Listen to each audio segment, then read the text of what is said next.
Not sure my heart can take 7 games of this. The Florida Panthers have won the Stanley Cup. Let's go Panthers! Let's go Panthers! Let's go Panthers! Let's go! Go!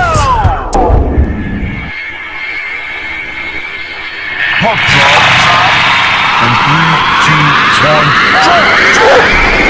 1, Let's go Panthers! Let's go Panthers! Let's go Panthers! Let's go! Go! Oh my God! Kulikov just saved the game! Kulikov. Holy God. crap! Reinhardt, do we have a 3-on-2? Just shoot it! Shoot it!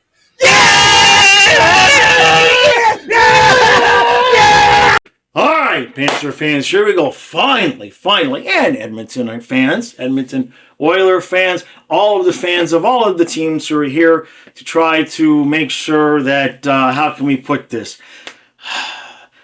Champs, I want another sign. Most of you that are not Panther fans don't want me to get another sign, and that's fine. We're used to that around here. So, finally, after a week with no games, it's just been like driving everybody crazy. It's like, let's play some damn hockey.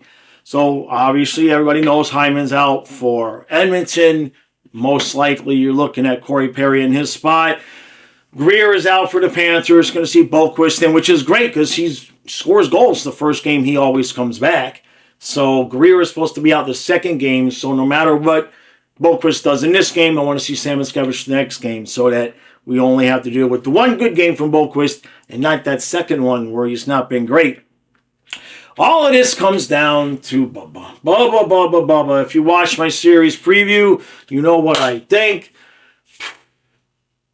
But I'm not going to say it. I was thinking about saying it again. I'll tell you what. Somebody asked me for a score prediction. 5-3 Panthers tonight. Now, I know you Oilers fans. You guys already know what's happened to the game. So I'm either right or I'm wrong. But that's okay. We're here to have fun.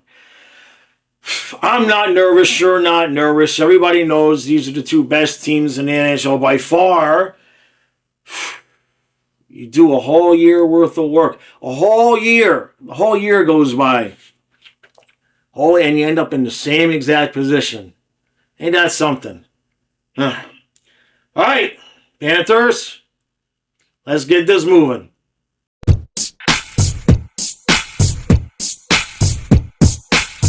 All right, so 2-1 Panthers after 1. So, of course, Edmonton gets one really, really early. Draisaitl gets one like $1:15 into the period, into the game. And then Bennett gets tripped in front of the net, kind of lands on Skinner a little bit. That goes in the back of the net. Edmonton challenges. It's still a good goal. And then on the power play, Brad Marchand left alone, all alone at the side of the net, 2-1. That said, Edmonton's now shooting Panthers 15-5 or something like that. So we will take it. We will take the 2 goals and 5 shots. And we will take the early goal by Edmonton, and we'll take the lead. We'll move right on to the second period.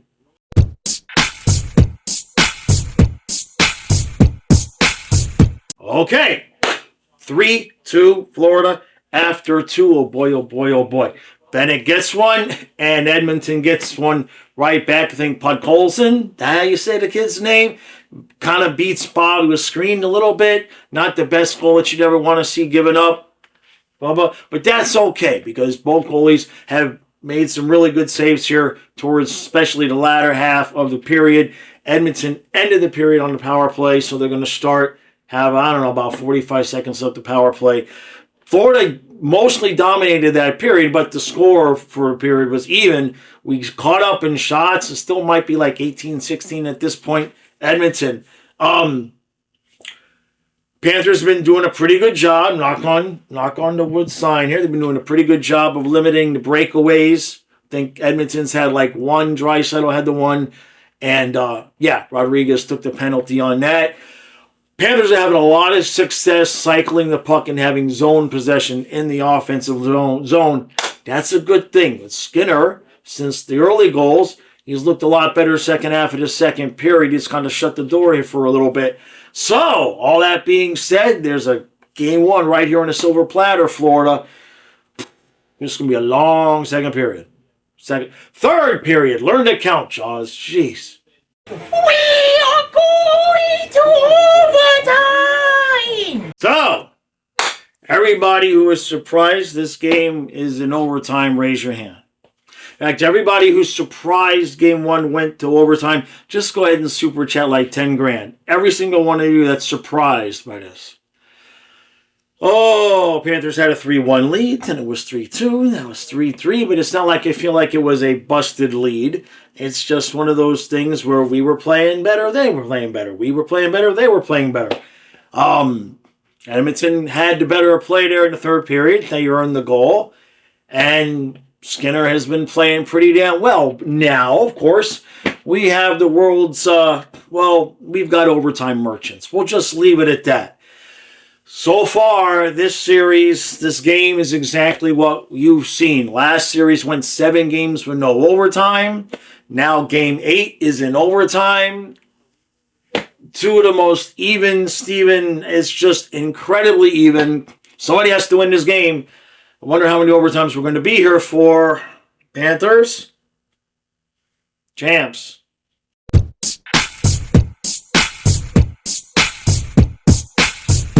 So.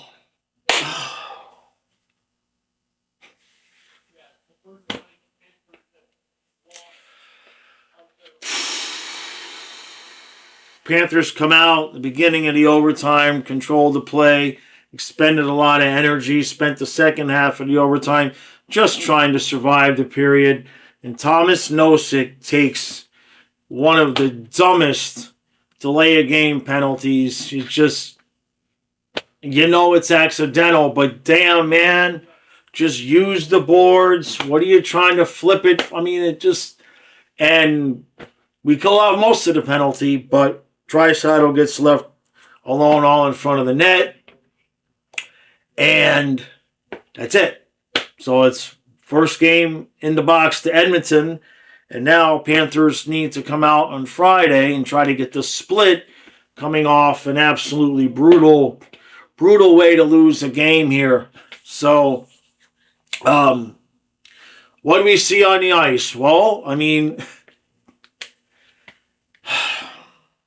so Bennett's line absolutely murdering out there. Lundell's line looked pretty damn good. Barkov was pretty active. Sam Reinhart still looks pretty much invisible like he has a lot of the games lately. The fourth line was not fantastic out there tonight at all. Nosek was decent. Gadjevich had a little bit of play. Boquist tried to do what he could, but I sure as hell wouldn't mind seeing Samoskevich on the ice since Greer is going to be out the second game. We could maybe use a little bit of his speed, a little bit of his energy there. The fourth line was definitely having their struggles. Defensively, Ekblad, unfortunately, played like 30 minutes, and we lose. And we lose the game. And nobody played all that poorly. I mean, there wasn't any one thing that you would point to why we lost this game. You got to give Skinner credit. He played a hell of a game. And, shut it down after we made it 3-1. You start thinking Panthers are going to get this game in the bag. And we just let Edmonton chip away, and Skinner made all the saves he needed to. And Bob made some excellent saves as well, but you leave Draisaitl alone, all alone in front of the net. And, that's really the only kind of penalty you're going to get in overtime is a delay a game, a blatant high stick, too many men on the ice. You know what I mean? You're only going to get those kind of calls. And just to lose the Stanley Cup final game due to that is just beyond frustrating. Just beyond frustrating to have expended all that energy, to have had the 3-1 lead, and so now we're behind the 8 ball at 0-1. Now, if you had told me at the beginning of the game Edmonton was going to win game 1, I said, that kind of makes sense, first game at home, but this was disturbing the way this game went here. A lot of chances. Panthers had so many chances near the front of the net. And, you had a 2-goal lead. I don't care how you put it. We had a 2-goal lead, and you got to do better And I don't know if they started protecting that lead a little bit too much. I mean, obviously, we spent the third period trying to protect the 3-2 lead. And so, damn it.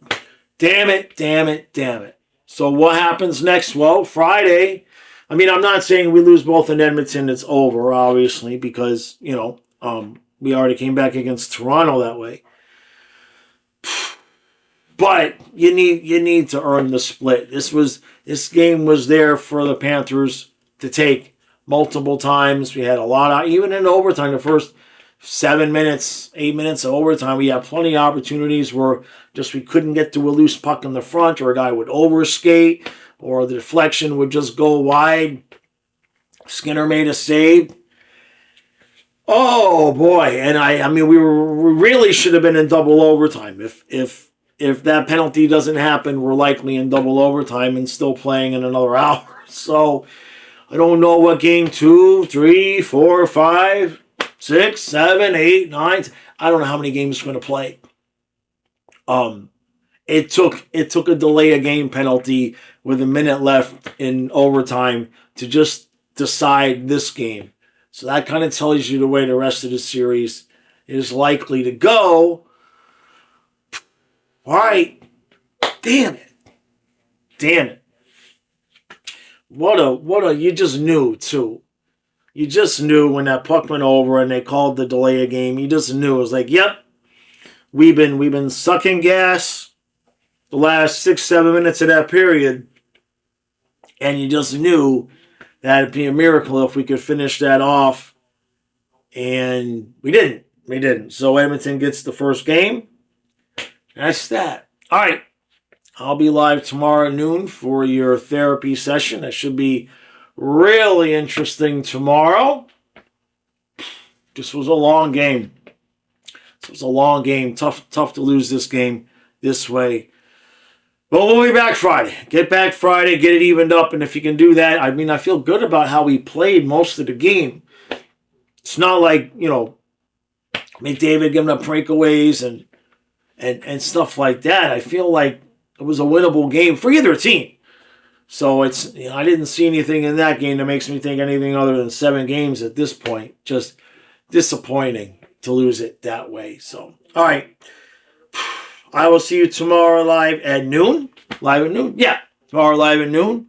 And then I'm sure I'll have something else out tomorrow, content-wise. And then members podcast. Probably will go fishing again tomorrow. I'm going to need it. I definitely need to get out of the house. So, all right. Edmonton gets the first game. Hopefully we get the sucker even up on Friday. I'll see you tomorrow at noon.